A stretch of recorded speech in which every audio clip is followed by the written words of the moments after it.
Nah, teman-teman mungkin coba bisa dibuka juga di HP ya, di PDF pengantar ilmu bahasa Arab yang sudah saya share, atau bisa lihat melalui share screen yang akan saya tampilkan di layar ini.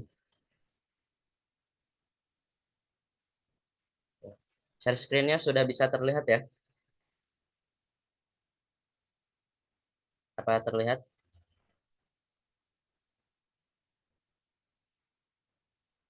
Gimana? Kalau misalkan share screen-nya tidak nampak, bilang ya. Apa sudah bisa dilihat? Sudah, Ya, Kak. Kak. Sudah. Sudah, Oke. Kak. Nah, oke. Ini ada pengantar ilmu bahasa Arab terlebih dahulu yang menjadi dasar agar kita bisa tahu bagaimana sih kita bisa lancar bahasa Arab khususnya untuk nahwu sorof ini. Nah, maka kita pelajari terlebih dahulu dari dasarnya yaitu pengantar ilmu bahasa Arab. Jadi teman-teman ketika kita mencoba mendalami bahasa Arab ya, mendalami bahasa Arab itu baik itu kita mau coba belajar maharoh yang istima yang mendengarkan kiroah, kitabah atau kalam itu tidak lepas dari beberapa ilmu di sini gitu. Nah, di sini kan ada 5 cabang ilmu ya, yang merupakan dasar dari kita mempelajari bahasa Arab. Sebetulnya ada begitu banyak ya cabang ilmu bahasa Arab, cuma yang akan coba saya paparkan di sini hanya ada 5 poin ya, di antaranya ini, nahwu, sorof, balaghah, mantik, dan arud. Nah, ini merupakan 5 komponen dasar atau 5 cabang di ilmu bahasa Arab ya, ketika teman-teman ingin menguasai keterampilan di bahasa Arab. Nah, apa saja itu? Yang pertama ada nahwu sorof. Nah, jadi di nahwu sorof ini sebetulnya kalau dari urutan cabang ilmu bahasa Arab itu adalah merupakan yang paling dasar ya, teman-teman. Yang paling dasar. Karena apa? Di nahwu sorof itu kita belajar bagaimana cara membentuk suatu kalimat yang baik dan benar. Nah, jadi teman-teman sebetulnya di nahwu sorof ini outputnya ada dua ya. Yang pertama kita bisa menguasai maharoh kitabah yaitu menulis menulis kalimat yang baik dan benar. Kemudian yang kedua maharoh kiroahnya yaitu membaca suatu kalimat yang baik dan benar. Itu di nahwu sorof ada ya output maharohnya seperti itu. Kemudian yang ketiga ini ada ilmu balago. Balago ini sebetulnya kalau dikelompokkan itu ada masuk ke dalam 3 poin balagoh, mantik, dan arud ya. Karena ketiganya sama-sama mempelajari bagaimana cara membentuk suatu kalimat yang indah. Ya, jadi selain membentuk itu sebetulnya bagaimana cara menyampaikan suatu kalimat yang indah juga.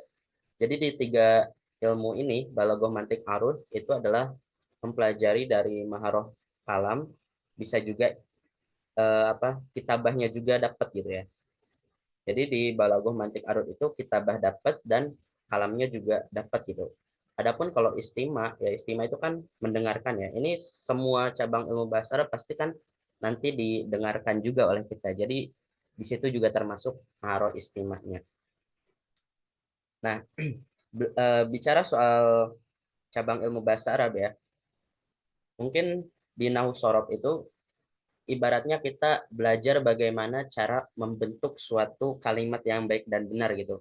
Susunan kalimatnya itu harus benar itu seperti apa sih kalau dalam bahasa Arab? Misalkan kalau dalam bahasa Indonesia, kalimat yang baik dan benar itu adalah kalimat yang terdiri dari susunan subjek, predikat, dan objek. Ya, misalkan saya memasak nasi. Nah, berarti saya sebagai subjek, memasak sebagai predikat ya atau kata kerjanya, kemudian nasi sebagai objeknya. Nah, itu di bahasa Indonesia adalah kalimat yang baik dan benar. Lalu bagaimana dengan di bahasa Arab? Nah, itu nanti dipelajari di nahwu sorof ini ya. Kurang lebih tidak jauh beda ya bahasa Arab dengan bahasa Indonesia, hanya saja mungkin penggunaan bahasanya di situ yang beda ya. Adapun kalau kaidah-kaidahnya nanti tidak akan jauh berbeda. Nah, kemudian kalau di Balago itu kita bukan lagi berbicara tentang bagaimana membentuk kalimat yang baik dan benar, tapi bagaimana cara membentuk suatu kalimat yang indah ya, sebagaimana di mantik dan arut juga. Misalkan eh, Balago itu lebih apa? Ketiga ilmu balago, mantik, arut itu lebih ke bagaimana kita mencoba mengungkapkan sesuatu tapi dengan bahasa yang indah gitu.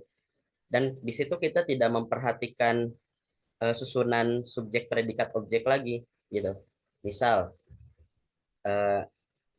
saya ini berusaha menyampaikan kepada orang itu eh, apa ini, kamu sangat cantik misalkan, atau kamu perempuan yang cantik. Nah, itu adalah bahasa Indonesia yang baik dan benar kan.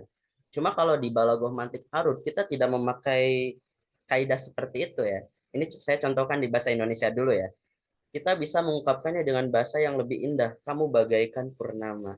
Nah, itu di Balago itu disebutnya ilmu tasbih, perumpamaan gitu. Tapi ini kita nanti tidak akan belajar ke sini ya. Ini adalah contoh bagaimana ketika ilmu balago kita praktekkan di kehidupan sehari-hari. Jadi sudah bukan lagi berbicara terkait bagaimana membentuk kalimat yang benar, tapi sudah memperindah kalimat itu sendiri gitu.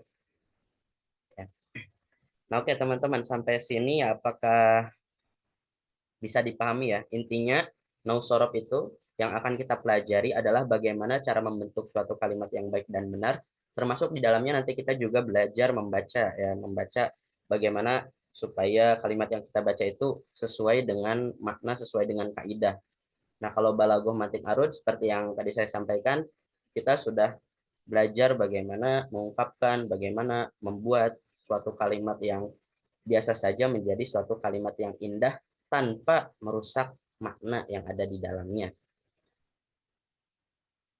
Oke, teman-teman, di slide pertama ini bisa paham? Siap, Insya paham. Allah paham, Kak. Insya Allah. Insya Allah ya. Oke. Saya akan coba lanjut di slide kedua. Nah, ini adalah apa namanya? Ini adalah materi yang akan kita pelajari nahu sorof ya. Kita akan belajar apa itu nahu dan apa itu sorof secara bahasa dan contohnya juga ya. Nah, kalau nahu itu secara bahasa itu memiliki makna al-misal ya. Nahu itu kan biasanya kita sebut dengan contoh ya atau perumpamaan. Al-misal, al-mislu. Contohnya pada kalimat Zaidun nahu amrin ya.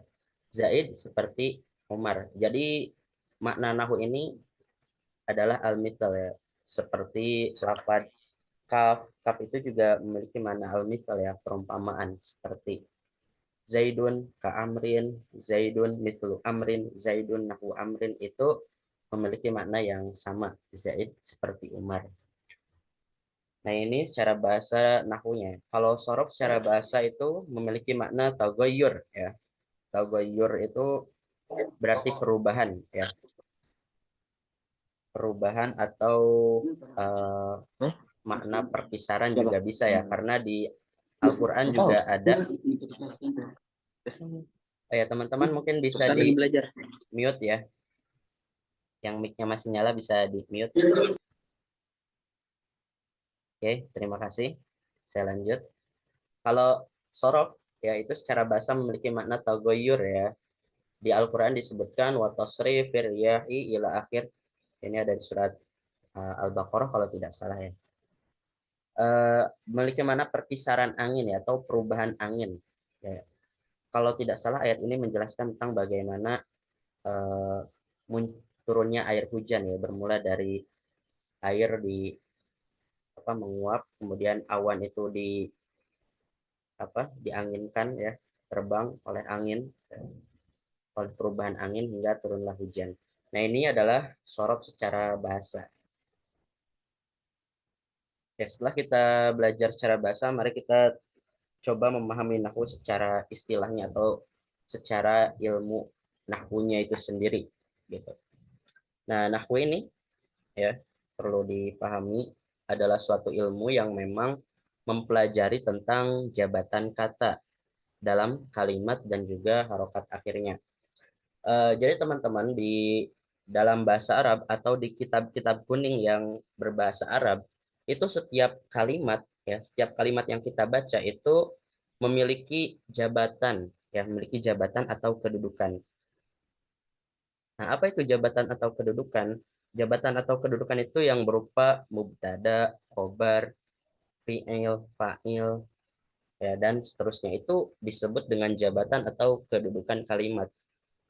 Ya, contohnya kayak misalkan di kalimat Bismillahirrohmanirrohim.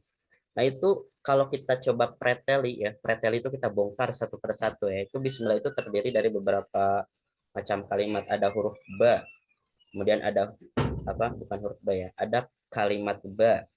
Ya, jadi di bahasa Arab huruf itu termasuk kalimat ya.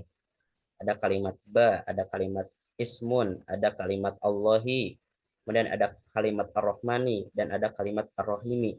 Nah, masing-masing dari kalimat itu punya jabatan atau kedudukannya gitu. Nah, ini perlu kita pahami juga karena ketika kita memahami jabatan dalam setiap kalimat, nanti kita bisa menentukan kalimat ini harus dibaca bagaimana gitu. Ketika kita mengetahui jabatan huruf ba pada lafaz Bismillahirrahmanirrahim, kita bisa membaca huruf ba itu dengan benar, yaitu dengan harokat kasroh gitu. Jadi dibacanya bi, bukan ba, bukan bu. Kemudian ketika kita mengetahui jabatan kalimat ismun ya, di kalimat Bismillah itu kan ada kata ismun. Nah, ketika kita tahu jabatannya sebagai apa, kita bisa tahu ismun ini harus dibaca bagaimana gitu. Kita tahu ismun itu kedudukannya adalah sebagai isim majrur. Ya, kalau isim majrur berarti ujungnya harus dikasrohkan. Makanya kita baca bismillah itu mi-nya dikasrohkan, akhirnya itu dikasrohkan bismi. Tidak dibaca bismu, tidak dibaca bisma. Jadi itu apa ya? Setiap akhir kalimat itu dalam kitab-kitab itu ada alasannya tersendiri dan itu yang harus kita pahami agar bisa membaca Arab gundul seperti itu. Adapun yang dimaksud perubahan ya, itu bisa berubah berupa i'rob ataupun bisa berupa tetap atau bina ya. Jadi nanti ada istilah i'rob, ada istilah bina. I'rob itu untuk kalimat yang memang di kitab-kitab itu ujungnya selalu berubah-ubah tergantung kedudukannya jadi apa. Kayak misalkan lafaz tadi Allahi misalkan ya, Bismillahi. Nah, Allah itu kan kalimatnya disebutnya i'rob ya atau kalau istilah lainnya mu'rob ya. I'rob, mu'rob, kalau bina berarti mabni. Itu istilah lainnya ya. Kayak misalkan Allahi itu kan kalimat mu'rob, berarti dia bisa berubah. Sewaktu-waktu bisa dibaca Bismillahi atau bisa dibaca Allahu ya dengan domah di akhir atau bisa dibaca Allaha fathah di akhir tergantung bagaimana kedudukannya. Nah, kalau pada lafaz Bismillahi dia harus dibaca kasroh karena memang kedudukannya menyebabkan lafaz Allahi ini harus dibaca kasroh seperti itu. Nah, kalau yang bina atau yang mabni itu berarti kalimatnya dia tidak bisa berubah. Bagaimanapun kedudukannya, bagaimanapun penempatannya dia tidak boleh berubah. Ada kalimat seperti itu. Contohnya kayak misalkan isim domir. Ya, isim domir itu akan ada haza atau afwan isim domir itu ada huwa, huma, hum ya itu isim domir ya. Maka kalau isim domir itu dia tidak boleh berubah-ubah karena tadi dia termasuk kalimat yang mabni. Misalkan suatu waktu dia dibaca kul huwallahu ahad, tetap dibacanya huwa. Terus Allahu la ilaha illa huwal hayyul qayyum, tetap dibaca huwa. Tidak boleh kita ubah-ubah menjadi huwu atau huwi, itu tidak boleh karena huwa itu termasuk golongan kalimat yang tetap atau mabni. Nah, ini juga nanti kita pelajarinya di nahwu. Nah, dengan mempelajari nahwu ini kita bisa mengetahui kaidah-kaidah berupa hukum akhir kata bahasa Arab ya. Jadi kalau kita mempelajari nahwu, nanti kita bisa mengetahui akhir kalimat itu harus dibaca seperti apa. Apakah dia harus dibaca domah, apakah dia harus dibaca fathah atau dia harus dibaca kasroh. Nah, kalau belajar nahwu nanti teman-teman bisa apa namanya mengetahuinya. Nah, ini kan contohnya ada Zaidun, Zaidan, Zaidin. Ini yang saya tuliskan di sini adalah contoh perubahan di nahwu ya. Kalau nahwu itu kan berarti yang berubah adalah akhirnya ya. Karena apa? Karena dengan nahwu itu kita bisa mengetahui hukum-hukum akhir suatu kata dalam bahasa Arab. Ya, suatu kata atau kalimat. Makanya yang berubah itu hanya di akhir saja. Zaidun, Zaidan, Zaidin. Adapun huruf-huruf sebelumnya itu enggak mengalami perubahan. Misalkan kitabun, kitabin, apalagi kitaban. Nah, itu kan kalau yang berubah cuma akhir berarti kita membahas nahwu itu. Oke, untuk Pengertian nahu sudah paham? Insyaallah Sudah. paham. Insyaallah Ustaz. Insyaallah. Insya Allah ya. Oke, saya lanjutkan ke sorof ya. Nah, kalau sorof ini beda lagi ya. Meskipun kita belajarnya nahu sorof ya, tapi nahu dan sorof itu adalah dua ilmu yang berbeda gitu. Persamaannya hanyalah bahwa mereka berdua itu sama-sama belajar tentang bagaimana cara agar kita bisa membentuk suatu kalimat yang baik dan benar. Akan tetapi dalam implementasinya, dalam pengaplikasiannya itu berbeda nahu dengan sorof itu. Pengaplikasian dalam baca kitabnya nanti gitu maksudnya ya. Nah, kalau sorof itu ilmu yang membahas mengenai permasalahan bentuk suatu kalimat atau kata. Nah, kenapa saya sering eh, apa menyebutkan kalimat atau kata karena dua istilah itu dalam bahasa Arab sama ya, sama saja. Kalimat adalah kata, kata adalah kalimat gitu ya. Kan kalau di bahasa Indonesia kata itu ya udah buku, meja. Sedangkan di bahasa Arab kita tidak memakai istilah kata tapi kalimat. Ya, kalimat itu yaitu kitabun, kemudian kursiun gitu. Kan kalau kalimat di bahasa Indonesia itu eh, bukan kata ya, beda lagi. Tapi kalau di bahasa Arab kalimat itu ya tadi adalah kata. Ya, jadi pokoknya ketika saya menyebutkan kalimat ya udah berarti itu adalah kata gitu. Karena kita mempelajari bahasa Arab. Tadi sorof itu adalah ilmu yang membahas permasalahan bentuk suatu kalimat, baik perubahan bentuk ataupun penambahan huruf ataupun susunan yang membentuk kata. Nah, kita coba contohkan ya. Tadi itu kalau nahu itu kita hanya membahas perubahan pada akhir. Zaidun, ke Zaidan, kemudian ke Zaidin. Jadi hanya di akhir. Muhammadun, Muhammadan, Muhammadin. Kalimat yang lainnya tidak mengalami perubahan. Nah, kalau di sorof itu semuanya mengalami perubahan. Baik itu di awalnya, di pertengahannya, di akhirnya semua mengalami perubahan. Misalkan dari Hamida ke Ahmada. Nah, di sini ada perubahan. Perubahannya berupa perubahan harokat yang tadinya haknya berharkat fathah menjadi sukun di Ahmada ini. Kemudian di sini ada juga penambahan huruf. Ya, penambahan huruf berupa hamzah menjadi Ahmada. Kemudian dari Ahmada menjadi Muhammadun. Ya, ini ada penambahan huruf mim, ada penambahan tasdid, macam-macam. Intinya ini suatu perubahan yang memang terjadi secara keseluruhan, tapi eh, tetap mempertahankan unsur huruf-huruf yang ada.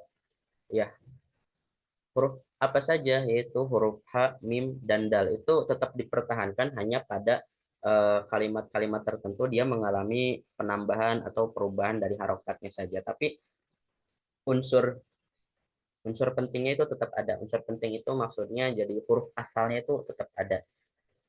Misalkan teman-teman tahu kan, maktabun itu asalnya dari kata kataba.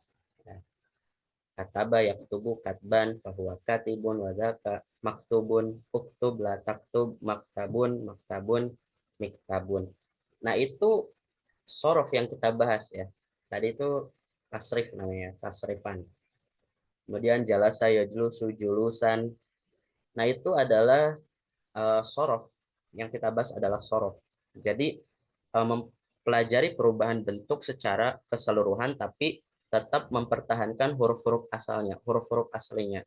Kalau misalkan maktabun berarti kataba adalah sebagai huruf-huruf aslinya ya, kaf, ta, dan ba. Terus misalkan masjidun berarti huruf asalnya adalah sin, jim, dan dal dari kata sajada. Ini adalah sorof. Oke, untuk ini nahu dan sorof sudah bisa dipahami. Nanti kalau sudah paham, ini kita coba latihan saja ya. Latihan bagaimana membedakan mana sih yang masuk ranah ilmu nahu dan mana saja yang masuk ranah ilmu sorof. Sudah paham? Sudah insyaallah. Ya. Insyaallah Ustaz.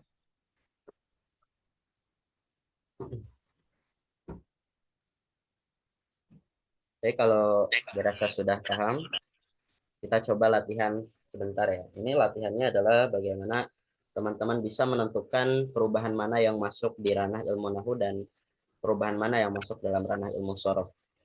Intinya tadi ya, kalau sudah bisa membedakan nanti gampang ketika kita praktek baca kitab gundulnya ya. Tadi sudah saya contohkan ya bagaimana contoh perubahan di nahu dan perubahan di sorof. Nah, semoga bisa menjawab ini. Mungkin saya mulai dari siapa dulu? Mas Mukafi. Ya, Kak. Nah, ini saya coba tanyakan ya. Sobahun kemudian berubah menjadi sobahan. Nah, kira-kira kalau perubahannya semacam ini masuknya ranah ilmu nahu apa sorof? Ilmu nahu, Kak. Nah, kenapa kok ilmu nahu? Karena dia membahas perubahan akhir katanya saja. Ya, Yang benar. awalnya sobahun menjadi sobahan. Ya, benar sekali ya. Dari sobahun, sobahan yang berubah hanya akhir sehingga ranah pembahasannya di ilmu nahwu.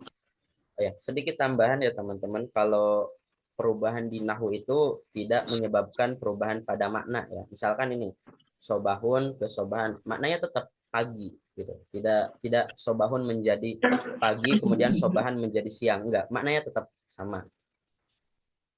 Oke, terima kasih Mas Mukafi, sudah bagus jawabannya betul.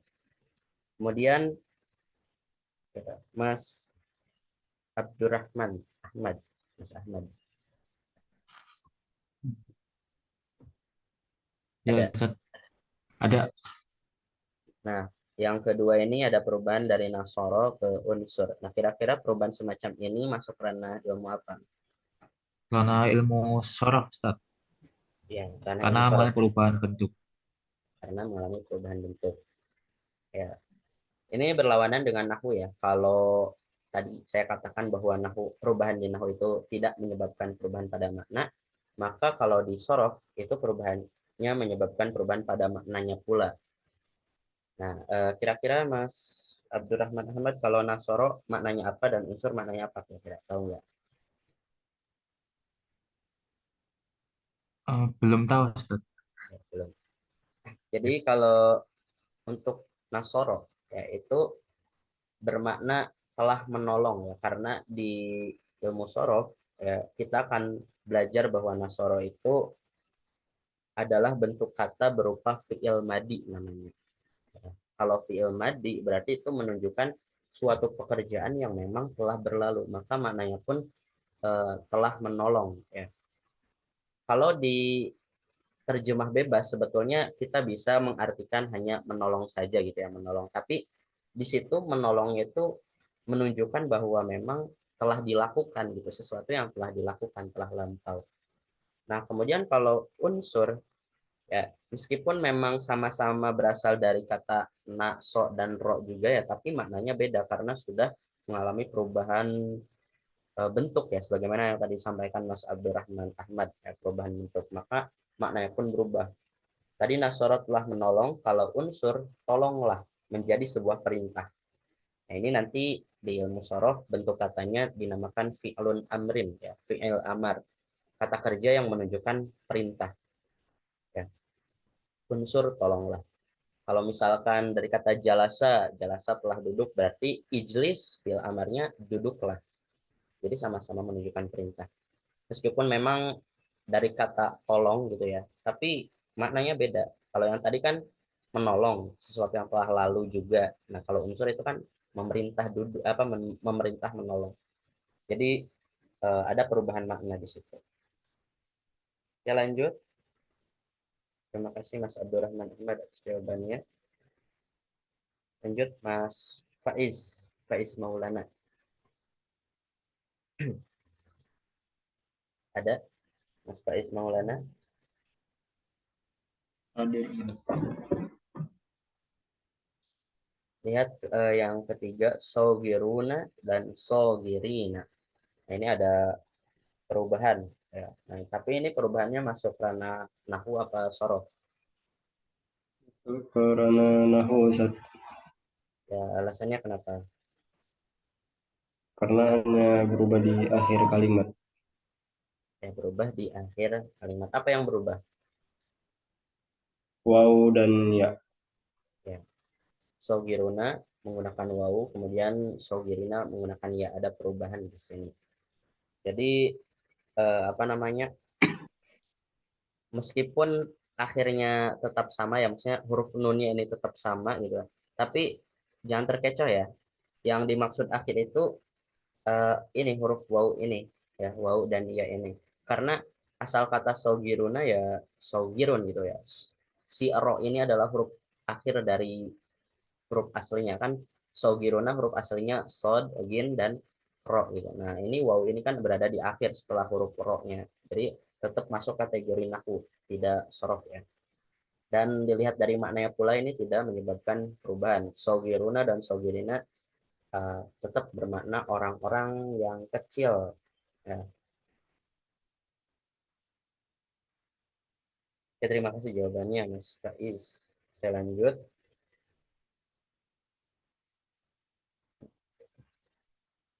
Mas Jalil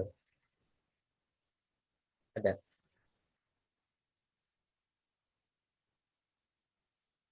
Halo Mas Jalil.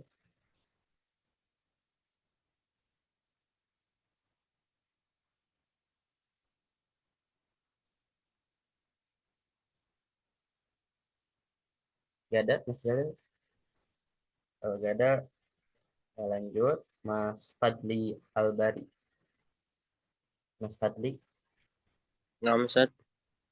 Nah, ini ada kalimat yaf'uluna kemudian berubah menjadi yaf'ulu. Nah, di sini ada pembuangan huruf. Ya, pembuangan huruf nun ya berarti. Ini masuknya ranah ilmu apa? Hmm.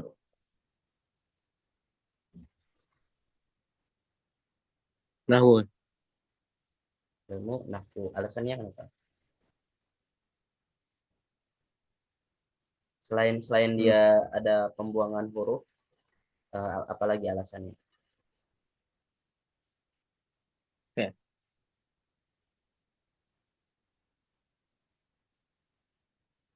Gimana Mas Fadli? Yang putus-putus suaranya. Yaf'aluna. Yaf'aluna. Ya ini sudah benar ya perubahan di ilmu nahwu masuknya ini. Cuma alasannya apa? Selain karena dia apa perubahannya di Mhm. akhir, apalagi alasannya? Huruf akhir yang dibuang. Ya, huruf akhirnya dibuang dan tidak menyebabkan perubahan pada Perubahan apa? kalimat Pada makna. makna ya. Yaf'uluna yaf'ulu tetap masih bermakna orang-orang yang sedang bekerja, ya, sedang melakukan pekerjaan. Nah, tadi kan kalau sorof itu bukan pembuangan ya, tapi ada penambahan huruf. Nah, kalau ada penambahan huruf baru itu masuk ranah ilmu sorof ya. Kayak misalkan karoma menjadi akroma. Nah, itu kan ada penambahan huruf, maka masuknya sorof. Tapi kalau yaf'uluna menjadi yaf'ulu, ini kan pembuangan huruf namanya, maka Karena masuk nahu.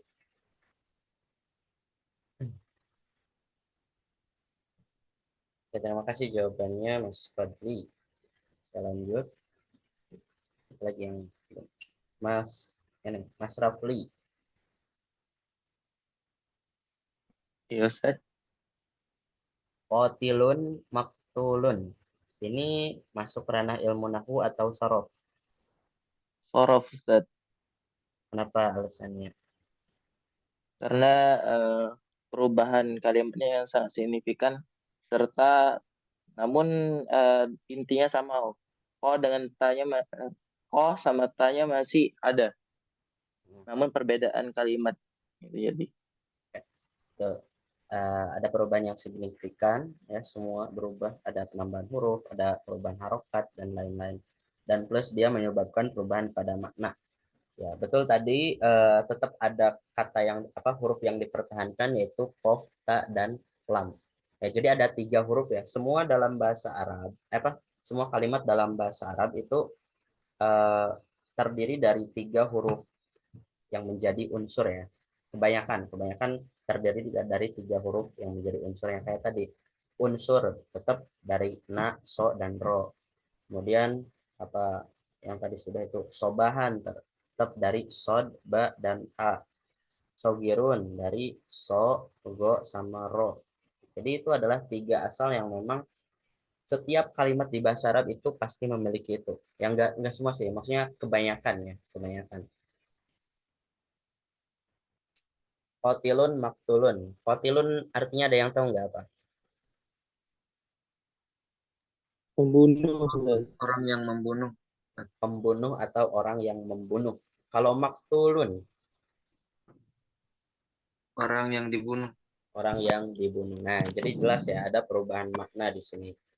Qatilun, maktulun, meskipun sama-sama dari kata bunuh gitu ya, dari kata bunuh, tapi apa penggunaannya berbeda. Kalau qatilun untuk orang yang melakukan pembunuhan itu, kalau maktulun untuk korbannya, untuk orang yang dibunuhnya.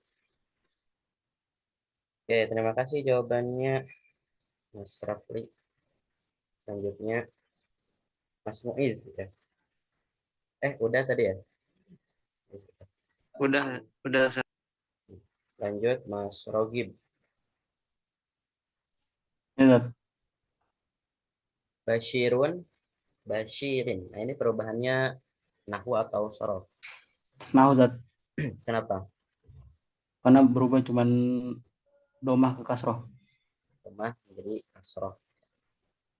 Dan ini juga tidak menyebabkan perubahan pada makna. Kalau dilihat dari huruf asalnya, kira-kira huruf apa yang menjadi huruf asalnya atau enggak? Ba, sya sama ro, Ustaz. Ya, benar. Ba, sya, dan ro. Basyaro, yubshiru, dan sering kita dengar itu. Jadi ya-nya ini hanya sebagai tambahan sebetulnya ya. Lanjut ke Mas Rahman, Mas Hadi. Nah, Ustaz. Yadribu, yadrib. Nah, ini perubahannya di nahwu apa sorof? Nahwu, Ustaz. Kenapa alasannya? Yadribu, rofa, yadrib, jazm, Ustaz. Ya, intinya apa itu? Yang paling nampak itu alasannya kenapa kok disebut perubahan di nahwu? Perubahannya di akhir kalimatnya, Ustaz. Ya, perubahannya di akhir kalimat. Apakah menyebabkan perubahan makna? Tidak, Ustaz. Tidak. Ya. Sama artinya apa ini? Yadribu, Memukul. ya, memukul. Lanjut. Ya, masih tadi Mas Hadi. Yadribu ini yang menjadi huruf asalnya apa? 3 huruf asalnya apa? Doroba, Ustaz. Coba. Oke, Kak Sabira masih belum join dah. Masih belum join ya. Kak Sabira Nur Azizah. Nur Izzah.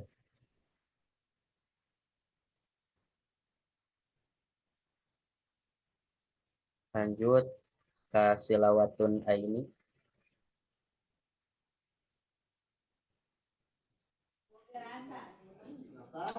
Nggih.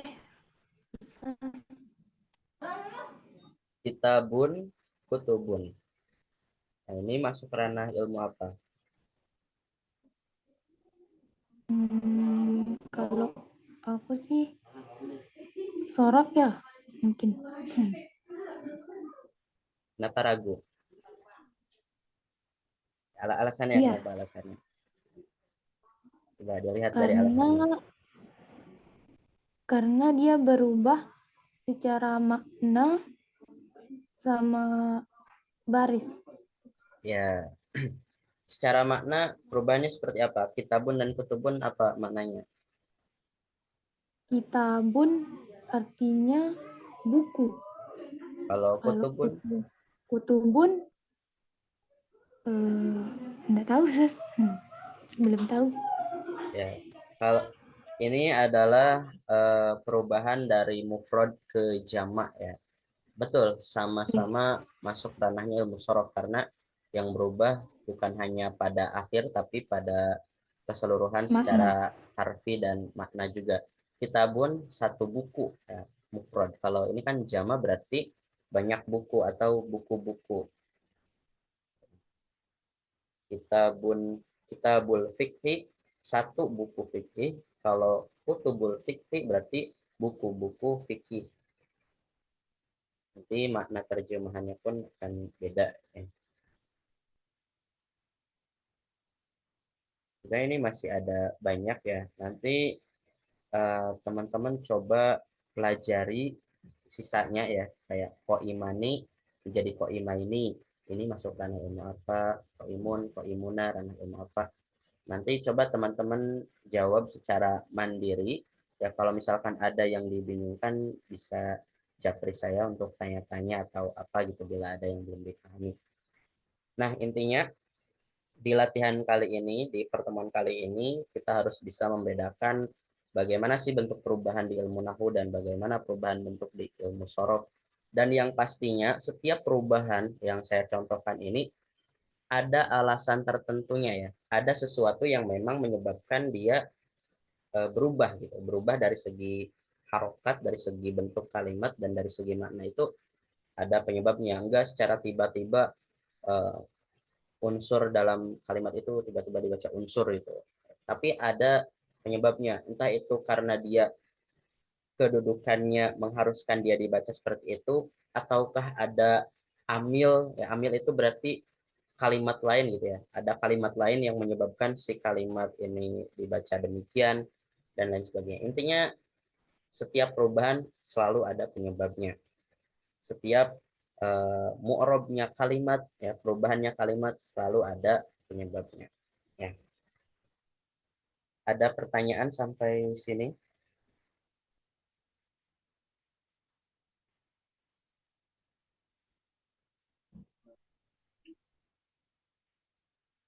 Eh, mungkin sedikit saat kalau yang nakis itu gimana Hat? Kalau misalkan seperti kola kan itu 2 huruf Hat. Ya, naktis itu apa ya? Jadi kalau yang dimaksud nakis itu adalah kalimat yang memang asalnya itu terdiri dari 3 huruf, akan tetapi dia ada kekurangannya, makanya disebut nakis.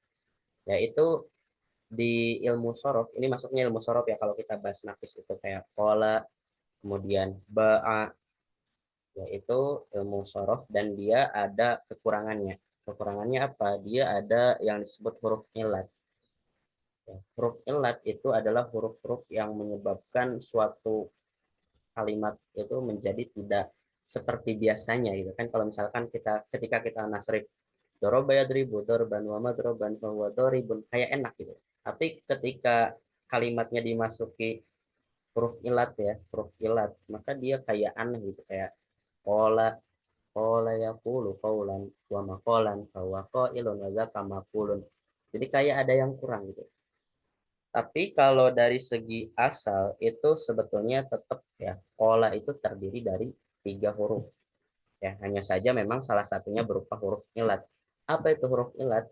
Ini nanti akan kita pelajari, tapi mungkin sebagai awalan saya akan spill. Jadi huruf ilat itu kan ada huruf wawu, alif, sama iya. Persis seperti huruf mad tobi'i ya, wawu, alif, dan iya. Nah, ketika wawu, alif, dan iya ini salah satunya masuk pada kalimat asal, nah maka itulah yang disebut dengan kalimat nakis. Ya, memang tidak semua di bahasa Arab memiliki huruf asalnya terdiri dari huruf nakis ini ya, tapi ada beberapa. Kayak misalkan tadi ya, kola itu kan ada alifnya ya. Kalau teman-teman coba tuliskan, misalkan ini, saya perbesar.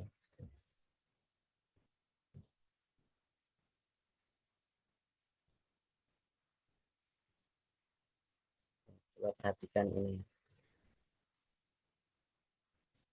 Kola. Nah, ini kan tetap ada 3 asalnya. Ada kof, alif, dan lam. Cuma karena ini tengahnya alif, ya disebut nakis karena alif ini adalah huruf ilat ya. Kemudian selain kola ada juga ba'a. Nah, ba'a. Nah, ini sama, ini termasuk disebutnya fi'il bina mu'tal ya. Jadi nakis itu istilahnya kurang tepat ya, tapi lebih tepat ini di tasrif di ilmu sorof disebutnya fi'il bina mu'tal. Ya, kalau fi'il bina mu'tal intinya yang memang salah satu huruf asal dari tiga itu adalah berupa huruf ilat. Misalkan kayak lafad ini, apa yang sering didengar itu, mabiun.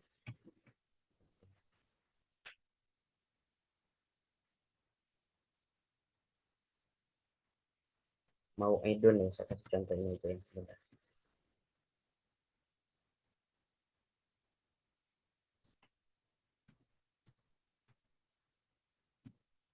Mau idun.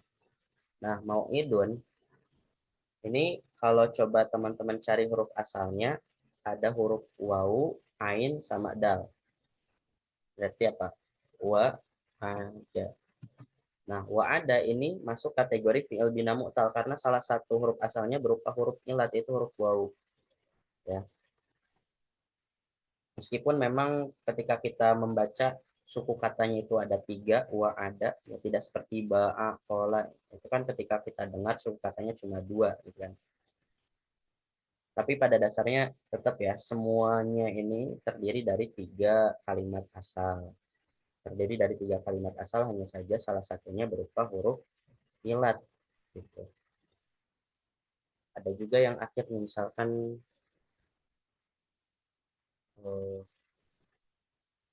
Roma, ya, Roma.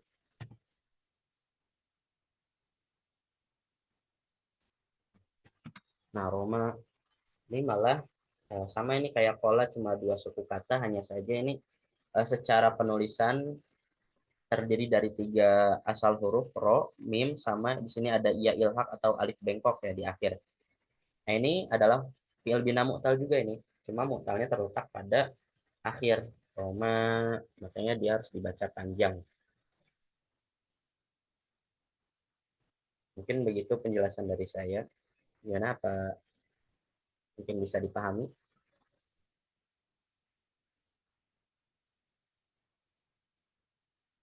Gimana tadi, Eh, Mas? nggih, Ustaz.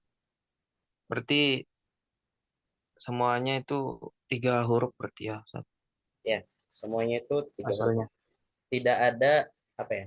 Tidak ada kalimat, ya tidak ada kalimat di bahasa Arab yang asalnya cuma dua huruf gitu. Maksudnya yang saya maksud di sini adalah kalimat-kalimat yang memang bisa ditasrif gitu ya. Kalimat yang bisa ditasrif atau disebutnya mustaq. Ya. Kalimat mustaq itu pasti semuanya berasal dari tiga huruf asal. Kalau enggak tiga, ada beberapa yang empat, tapi itu sedikit. Pokoknya banyaknya itu tiga. Harus tiga, tiga huruf asal. Tapi kalau di tasrifannya tetap eh, dua Ustaz atau gimana? Misalkan Nah, kayak kalau untuk tasrifan yang huruf-huruf ilat ini, teman-teman bisa lihat ya kalau mau lebih lengkapnya di kitab Amslatul Tasrifiyah. Itu ada full semua jenis tasrifan yang tasrifannya normal atau kita sebut sahih sampai ke tasrifan yang tidak normal ya. Tidak normal itu ya berarti yang kayak gini nih, yang ilat ini. Itu ada lengkap semua. Bagaimana cara mentasrifnya, eh, bagaimana cara apa namanya? Kita sebutnya itu mengiklal ya. Kayak misalkan kalau pola itu kenapa kok tiba-tiba hanya dua suku kata gitu, sedangkan yang lain doroba, fa'ala, fataha itu kan tiga suku kata ya. Kenapa kok tiba-tiba bisa dibaca hanya dua suku kata? Itu ada penjelasannya. Pola asalnya kowala mengikuti wazan fa'ala, hingga seterusnya dia diiklal sehingga dibaca pola, itu ada penjelasannya di kitab Amsalatul Tasrifiyah. Cuma mungkin kalau di sini waktunya tidak cukup untuk saya menerangkan ya. Nanti insya Allah saya share PDF Amsal Tasrifiyah ya habis ini biar bisa nggih, dipelajari. Ustaz. Syukron, Ustaz. Nah, ada lagi yang mau ditanyakan? Kita masih ada waktu. Mungkin tadi kita mulai agak lambat ya. Mungkin 5 menitan lagi. Kalau ada pertanyaan, silakan.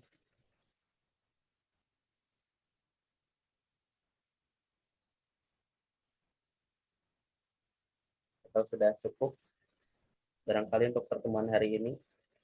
Kita lanjut besok ya.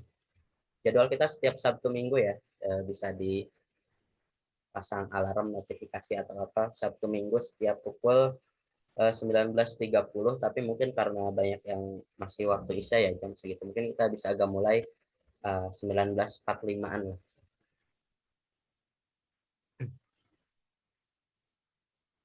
Bagaimana teman-teman, apa pertemuan hari ini bisa cukup sekian? Afwan Ustaz, boleh tanya? Tafadhol, Afi. Eh, untuk saya ini kan agak kurang hafalan bahasa Arabnya. Itu untuk di sini kemungkinan bakalan dikasih kata-kata kalimatnya. Apakah belajar Mufrodat, juga? mufrodat. Mufradat, iya. Kalau di Nahwu Shorof itu, untuk belajar Nahwu Shorof memang kunci dasarnya ya kita adalah banyak hafal mufrodat. Jadi ketika kita banyak mufrodat, semakin banyak mufrodat yang kita kuasai, belajar Nahwu Shorof pun akan semakin lebih mudah. Kalaupun memang belum punya mufrodat yang cukup gitu, tapi biasanya ya di Nahwu Shorof ini kebanyakannya itu adalah istilah-istilah ya.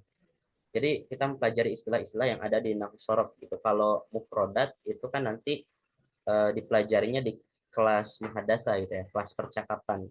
Karena untuk percakapan kita memerlukan banyak kosakata. Nah, kalau di Nahwu Shorof kita mempelajarinya adalah istilah-istilah ya. Istilah-istilah kemudian pengaplikasiannya dalam suatu kalimat. Jadi untuk mufrodat bukan berarti tidak diperlukan ya untuk belajar Nahwu Shorof, tapi lebih bagus belajar Nahwu Shorof ketika kita mempunyai banyak mufrodat gitu ya. Karena sejatinya kalau kita membaca Arab gundul ya, membaca Arab gundul itu kita nggak harus memahami maknanya, karena kita fokusnya di membaca saja. Kita hanya fokus di membaca, tidak fokus ke apa ya, ke pemahaman maknanya mendalam gitu. Kalau memahami makna mendalam itu kita belajarnya nanti di balago, di arud, di mantek gitu. Tapi Nahwu Shorof nggak terlalu mendalam itu. Jadi insya Allah aman ya, aman-aman saja. Dan kalaupun memang memerlukan mufrodat, nanti masnya coba bisa sambil belajar menghafal kosakata juga ya. Intinya coba tambah perbendaharaan kata-kata bahasa Arab gitu ya. Itu adalah dasar atau bekal yang bagus ketika kita ingin mempelajari semua maharoh di bahasa Arab, baik itu kiroah, istima, kalam, sampai kitabah, yaitu semuanya memerlukan bekal berupa kosakata. Dan kosakata mungkin kalau misalkan mau coba tambah-tambah bisa dicek di Instagram ini ya, di Instagram penyelenggara kursus ini, namanya Santripedia. Itu di beberapa feed Instagram itu ada kumpulan kosakata ya, plus ungkapan-ungkapannya juga ada gitu. Itu bisa membantu insya Allah. Oke, baik Ustaz. Syukran Ustaz. Mas Rafli ya. Semangat Mas Rafli. Ya. Ya Ustaz. Betul, ada lagi? Ustaz. Nah, Afwan.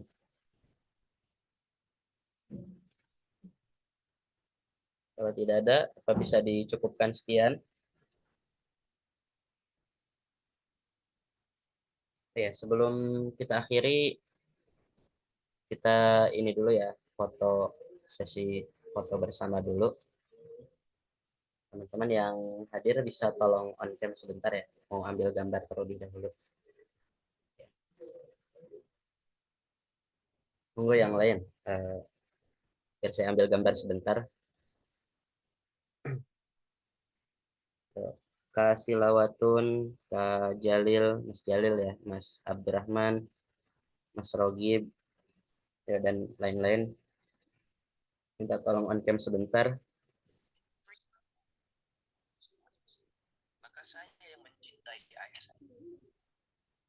Mas Jalil, Ya, Tad. bisa on cam sebentar? Ya, dan yang Ini lainnya sinyalnya mungkin. agak jelek. Oh gitu ya. Kak Sila on cam, Kak Sila. Ya, yang sekiranya nggak ada kendala, mungkin bisa on cam sebentar ya.